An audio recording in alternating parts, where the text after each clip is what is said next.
Picture a small village centuries ago. No supermarkets, no online shopping, just people and their skills.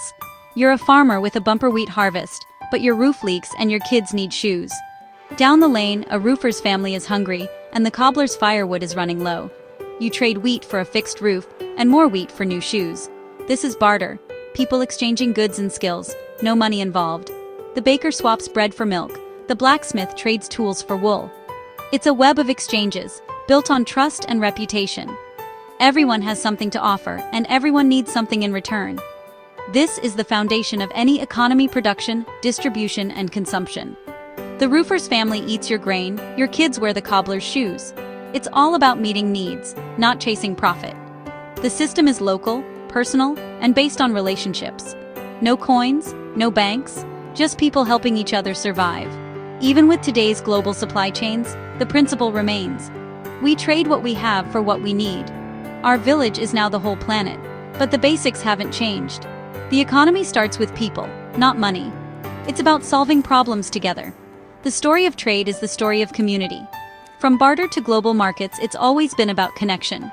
The world may look different, but the roots are the same. This is where it all began. The economy isn't just for experts in suits. It's the system that shapes our daily lives. What we eat, where we live, how we work. Every price, every paycheck, every opportunity is set by the economic rules we live by. These rules decide who gets what, who does what, and how resources are shared. Every society answers three big questions. What do we make? How do we make it? Who gets it? The answers shape our culture, laws, and even our happiness. Understanding the economy is like knowing the rules of a game you play every day. If you don't know the rules, you can't change them. The economy isn't out there. It's in our homes, our jobs, and our choices. It's not abstract, it's real and personal. Knowing how it works gives you power. The economy is everyone's business.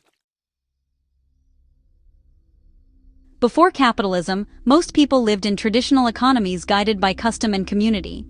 Your job was set by your family. Fishermen raised fishermen, weavers raised weavers. Wealth wasn't hoarded, it was shared to keep everyone afloat.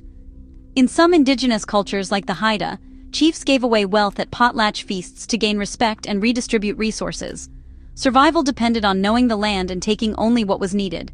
Rituals and beliefs reinforced respect for nature and sustainable living. The economy, culture, and environment were deeply connected.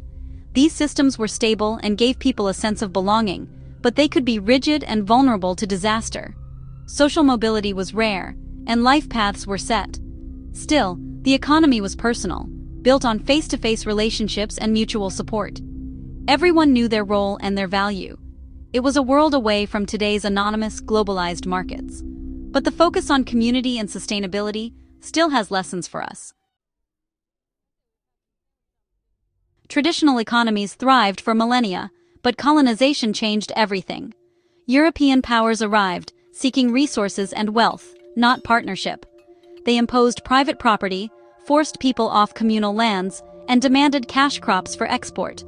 Local barter and sharing gave way to wage labor and money.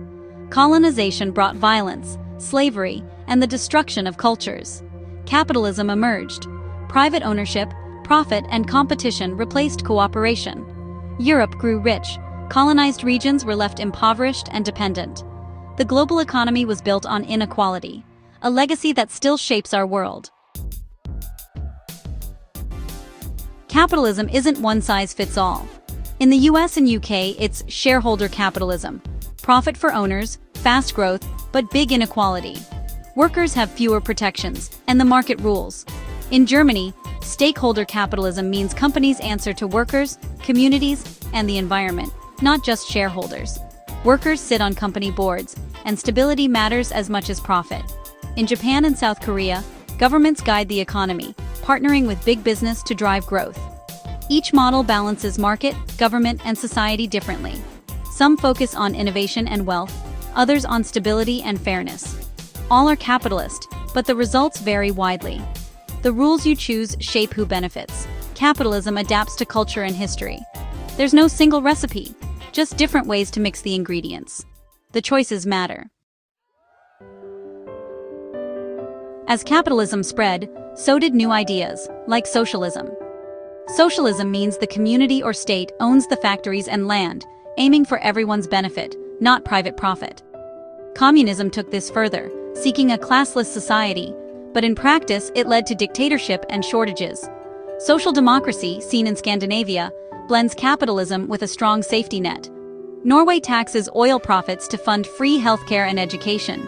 Sweden debates worker ownership and high taxes for public services. These countries show you can have markets and security together. The goal: combine economic dynamism with fairness and well-being.